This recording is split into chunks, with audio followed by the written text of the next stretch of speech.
Diagnóstico diferencial de micobactérias. Então, vamos começar a falar das nossas micobactérias. Elas são bactérias que são denominadas bacilo resistentes à descoloração por ácido álcool ou bacilos álcool ácido resistentes. Por quê? Porque a parede celular dessas bactérias é rica num composto lipossolúvel, o que a torna hidrofóbica, ou seja, nada que for aquoso consegue entrar dentro dessa parede celular. Então, não dá para fazer a coloração dessas bactérias por grão. Essas bactérias não são formadoras de esporo, são aeróbias, imóveis, elas apresentam um crescimento em meio de cultura extremamente lento. Por quê? Porque elas são intracelulares obrigatórias, elas preferencialmente vão estar dentro de alguma célula do organismo. E como eu disse para vocês, por serem hidrofóbicas, substâncias aquosas não vão conseguir penetrar, passar pela parede. Isso faz com que desinfetantes aquosos não sejam capazes de eliminá-las. Primeira micobactéria é a Mycobacterium tuberculosis, é um patógeno estrito e a transmissão é realizada por gotículas respiratórias, certo? O que ela vai causar? A tuberculose, que é, na verdade, caracterizada inicialmente por uma infecção pulmonar com lesão exudativa aguda. O que significa isso? No começo existe a produção de secreção, exudato, certo? Ocorre inchaço dos linfonodos, então linfadenopatia, caseificação maciça no pulmão e calcificação.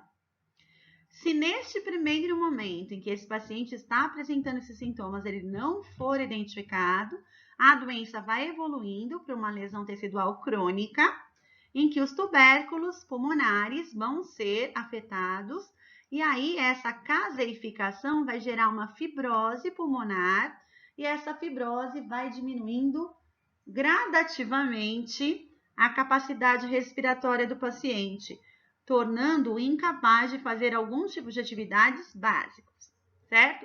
Além disso, essa bactéria, através das nossas células de defesa, principalmente dos nossos monócitos, elas podem se disseminar pelo organismo e chegando a vários tecidos e órgãos diferentes. E aí, a gente vê aqui, inicialmente, o que acontece na lesão primária. O paciente tem as células de defesa, então, que estão aqui, ó, infectadas. Na fotinho aqui, deixa eu pôr um vermelhinho para vocês verem. Seriam essas células roxinhas aqui, infectadas com as bactérias. E o que vai acabar acontecendo? Como eu tenho um macrófago infectado dentro do pulmão, e eu não consigo eliminar esse macrófago, e o macrófago não é capaz de eliminar a bactéria, o que acaba acontecendo? Você tem a formação de um granuloma inicialmente. Esse granuloma, sempre o foco inicial dele, o primeiro local onde ele aparece é um pulmão, certo? E o que acaba acontecendo? Esse granuloma pode persistir no pulmão do paciente por anos. E aí pode acontecer a cavitação, essa lesão, esse granuloma pode se romper e isso faz com que haja disseminação da bactéria. Então, o paciente, se ele não fizer tratamento, ele pode ter uma doença secundária ou pós-primária. Essa bactéria também pode persistir nos linfonodos e fora deles, certo? E aí a gente vê aqui o que acontece com pulmões de pessoas que tiveram tuberculose. Então, aqui o primeiro é uma radiografia de tórax de um paciente, certo? As áreas que são escuras são áreas onde o pulmão não apresenta nenhum tipo de lesão, não tem secreção, e assim o ar passa pelo pulmão, a radiação também passa e ficam escuras. Agora, essas áreas em vermelho, onde a gente vê a formação de um sombreado, certo? Que eu tô pondo aqui em vermelho, que aqui na verdade no paciente é esbranquiçado, né? Essas são áreas onde houve já cavitação ou pelo menos uma calcificação pulmonar, tá? Áreas de lesão já mais graves. Aqui a gente vê um órgão anatômico, claro. Aqui no caso o paciente já faleceu. Aqui nessa parte de baixo, ó, a gente vê o pulmão como ele deveria ser, tá? Sem lesões. Aqui na parte de cima, todas essas lesões esbranquiçadas que vocês conseguem olhar são as lesões onde houve fibrose pulmonar. Então, a gente vê, por que isso é importante? Porque você perde a capacidade de expansão pulmonar e retração. E assim você perde a capacidade respiratória. Como eu disse para vocês, a bactéria pode se espalhar por vários órgãos, tá? Então, a gente pensa bexiga, a gente pensa no epidídimo no homem, nos ovários na mulher, a gente pode pensar no sistema nervoso central, não é apenas doença pulmonar, tá? Ele é o foco inicial de infecção, mas a partir dela a gente pode ter a bactéria se espalhando por vários órgãos e tecidos. Por que isso é importante? Porque eu tenho que fazer o diagnóstico laboratorial e para fazer esse diagnóstico laboratorial, eu preciso escolher a amostra correta. Então, a gente pode fazer a amostra de secreção respiratória. Nesse caso, eu penso em escarro ou lavado broncoalveolar.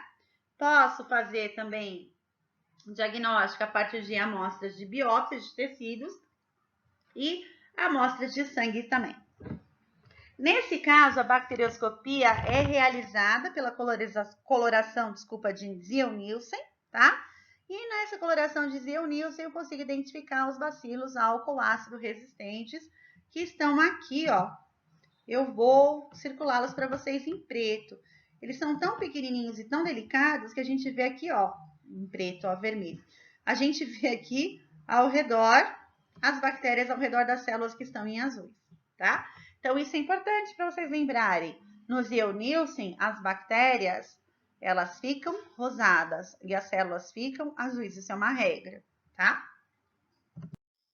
Para fazer a cultura, como eu disse para vocês, a cultura é muito lenta, tá? Então, no meio sólido, eu vou conseguir perceber a morfologia da colônia. Não é à toa que ele chama Mycobacterium, porque no começo acharam que eram fungos, certo? Como a gente pode perceber, como eles ficam diferentes nesses meios de cultura. Então, a gente vê aqui, dá para usar o meio de Middlebrook, tá? 7H10. Posso usar o meio de Ogawa. E aqui, ó, nessa foto, a gente vê como a bactéria cresce no meio de Lauenstein-Janssen. Esse meio é um meio em que você coloca ovo na preparação. Você vai ter que deixar a amostra a 37 graus, de 5 a 10% de gás carbônico, por um período de 6 a 8 semanas, para o crescimento dessas colônias, que são colônias esbranquiçadas, não pigmentadas, que parecem muito com colônia de bolor. O diagnóstico é extremamente lento. Se for um caso de urgência, esse paciente vem a óbito, não vai dar tempo de fazer o diagnóstico, tá? Quais são os equipamentos utilizados? O que eu posso fazer para tentar agilizar o diagnóstico dessas bactérias? Então, hoje em dia, existem meios de cultura automatizados que são utilizados para o diagnóstico de micobactérias. Nesse caso, a detecção é mais rápida. São meios líquidos, tá? Que tem uma sensibilidade muito maior que os meios sólidos para fazer essa identificação. E esses meios já são tão bons que eles já determinam a suscetibilidade antibiótica da bactéria. Por isso que, hoje em dia, se eu for fazer o diagnóstico de tuberculose, a preferência é pela utilização de um equipamento automatizado. Então, para fazer essa identificação, existem alguns testes que nós podemos fazer, tá? O primeiro é o teste da niacina. Então, a gente vê aqui, ó, o papel todo impregnado e aqui, inclusive, o líquido, porque a bactéria conseguiu fazer essa produção da niacina. A gente também tem o teste de redução de nitrito. Então, o que acontece? A bactéria tem uma enzima, que é a nitrito redutase. Ela consegue pegar, consumir esse nitrito, gerando nitrato, fazendo com que o teste se torne rosa. Então, o teste rosa é positivo e incolor é negativo. E para fazer também o diagnóstico, nós podemos fazer o teste de Mantoux ou o teste da tuberculina, que na verdade o que a gente faz? Uma injeção subcutânea de PPD, que são o quê? São as micobactérias, né? tuberculose, a gente pega o Mycobacterium tuberculose e faz uma degradação enzimática, injeta no tecido subcutâneo os peptídeos. Esse exame é usado para verificação da imunidade celular do paciente. Se o paciente tiver tido contato anterior com a bactéria, após a injeção do antígeno, vai haver a migração de células para essa região, gerando um processo inflamatório que é caracterizado pela formação de um edema, que deve ser medido após 2 ou 3 dias, certo? Esse não é um teste muito específico e a gente tem que lembrar o seguinte: se o paciente já foi vacinado, ele fica um pouco confuso de entender o que está acontecendo, certo? Porque existe vacina contra Mycobacterium tuberculosis, tudo bem? Essa vacina é a BCG. Aqui eu coloquei para vocês uma imagem que mostra como os antibióticos são usados. Por que eu coloquei isso para essa doença? Porque, na verdade, a tuberculose é uma doença que no Brasil existem muitos casos aqui no Brasil. E a gente tem um problema sério, que é você conseguir convencer o paciente a fazer adesão ao tratamento. Por que essa adesão ao tratamento é tão difícil? Porque os medicamentos, eles são medicamentos que eles geralmente são hepatotóxicos, tá? Eles acabam fazendo com que o paciente tenha muito enjoo e vômito. Isso faz com que o paciente chegue até, em alguns casos, desistir do tratamento quando ele acaba percebendo uma pequena melhora nos sintomas. Por isso que esse tratamento é feito em ambiente ambulatorial. O que significa isso? O paciente deve tomar o medicamento e ficar esperando um período de até 4 horas para ver se ele não passa mal e não vomita. Porque se ele chegar a vomitar, ele vai tomar novamente.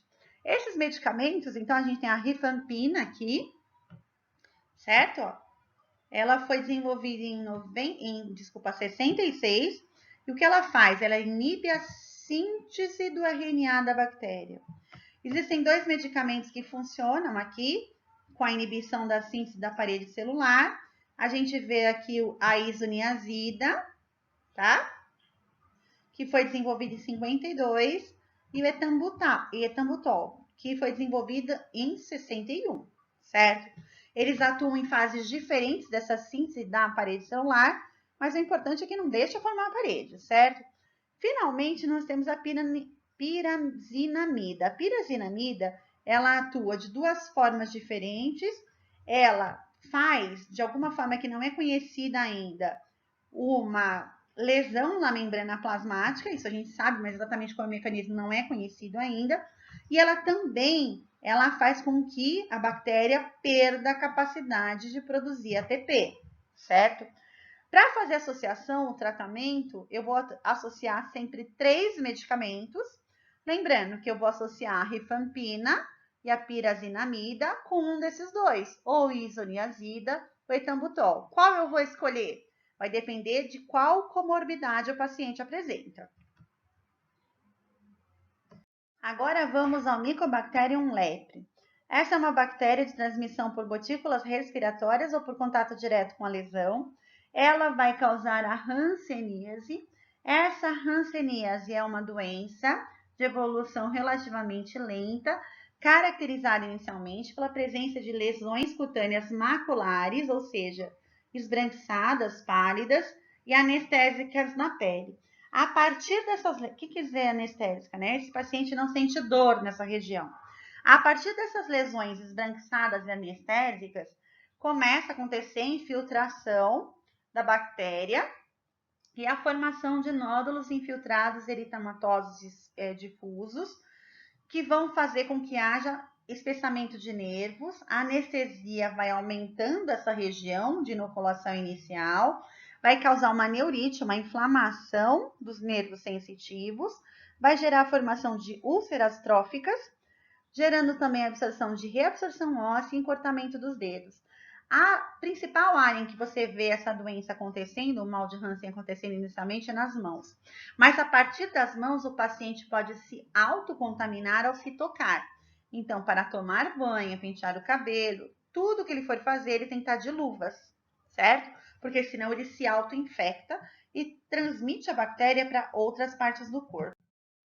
Então, existem 2 tipos de hanseníase, o tipo lepromatoso e o tuberculoide. No lepromatoso, o que acontece? A gente tem uma doença progressiva e maligna, tem muitos bacilos, nesse caso, a cepa se reproduz rapidamente, a bacteremia é contínua, começa a se espalhar, a gente vê lesões cutâneas nodulares com acometimento simétrico e lento dos nervos. Quando eu faço este exame, o teste cutâneo com a lipromina é negativo. Ou seja, um teste semelhante que a gente fez com a tuberculina anteriormente, não dá positivo. Já o tipo tuberculoide é uma doença mais benigna. Por quê? Porque nesse caso as cepas se reproduzem mais lentamente. Devido a essa demora de reprodução, eu tenho poucos bacilos nas lesões.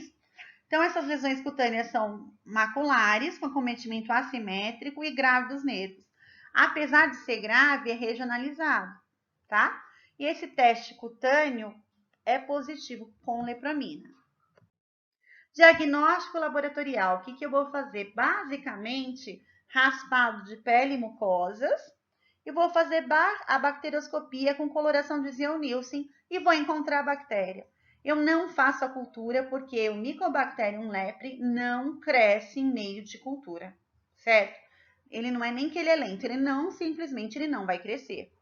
Eu vou fazer o teste de Mitsuda, que é o teste da lepromina, para verificar a imunidade celular, mas geralmente a bacterioscopia, após a realização de uma escarificação, então eu faço uma debridação, tiro toda a parte de cima da lesão e coleto com o suave lá de dentro da lesão, eu consigo encontrar a bactéria, o bacilo álcool-ácido resistente, mostrando que esse paciente está apresentando hanseníase. Geralmente eu consigo fazer o tratamento com sulfonas e rifampina. Importante, para Mycobacterium lepre não existe vacina.